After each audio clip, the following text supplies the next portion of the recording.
Psalm 119, Day 24, Your Testimonies. We'll be reading verses 153 through 160. Look at my affliction and deliver me, for I do not forget your law. Plead my cause and redeem me. Give me life according to your promise. Salvation is far from the wicked, for they do not seek your statutes. Great is your mercy, O Lord. Give me life according to your rules. Many are my persecutors and my adversaries, but I do not swerve from your testimonies. I look at the faithless with disgust, because they do not keep your commands. Consider how I love your precepts. Give me life according to your steadfast love. The sum of your word is truth, and every one of your righteous rules endures forever. Our thoughts today center around verse 157. Many are my persecutors and my adversaries, but I do not swerve from your testimonies. Discouragement is defined as a loss of confidence or enthusiasm. Synonyms for discouragement are demoralized, despair, disheartened, dismay. Can you relate to this feeling in your life from time to time? Perhaps we all can. Within the word discouragement, we recognize the word courage. This is exactly what we have lost in times of discouragement. It is that malaise and dejection that has overcome us. Discouragement, when allowed to get a foothold, often leads to depression. Fortunately, there's a magic pill we can take that cures us instantly, so we never get discouraged. Do you believe that? No? Good. Because there is no magic pill, no instant cure, much to the contrary of the self-help gurus and snake oil salesmen that have us to believe. But it is not a hopeless situation to find oneself feeling discouraged. All is not lost. Sometimes half the battle is identifying the problem. Have you set the bar too high, so to speak? Have you become discouraged because you have failed to reach a goal that you set for yourself?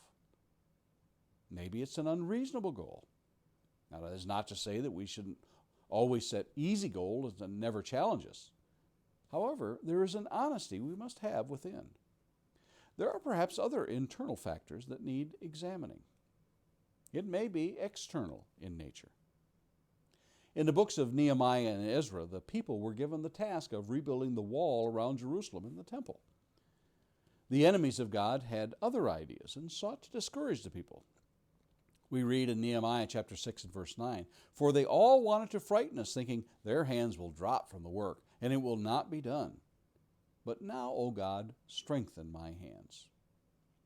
Ezra chapter 4 and verses 4 and 5 tells us, "Then the people of the land discouraged the people of Judah and made them afraid to build and bribed counselors against them to frustrate their purpose, all the days of Cyrus, king of Persia, even until the reign of Darius, king of Persia."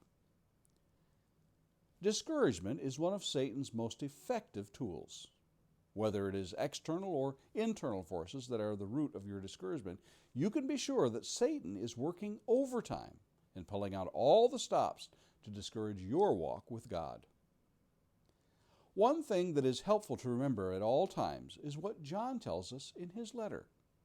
In 1 John chapter 4 and verse 4 we read, "Little children, you are from God and have overcome them, for he who is in you is greater than he who is in the world." Over and over, the children of Israel were told to be strong and courageous. Consider these passages. First, from Deuteronomy chapter 31 and 6. "Be strong and courageous. Do not fear or be in dread of them, for it is the Lord your God who goes with you. He will not leave you or forsake you." And again in Joshua chapter 1 and verse 9. "Have I not commanded you? Be strong and courageous. Do not be frightened and do not be dismayed, for the Lord your God is with you wherever you go." Even though the psalmist has many persecutors and adversaries, his strength and confidence to fight against discouragement is found in God's testimonies. He knows the power in them will bring him through. Look through Psalm 119 and see how many are his enemies, and then note what he turns to in those times of trouble. Have you turned to God's Word for your confidence? And Lord willing, we'll meet again here tomorrow.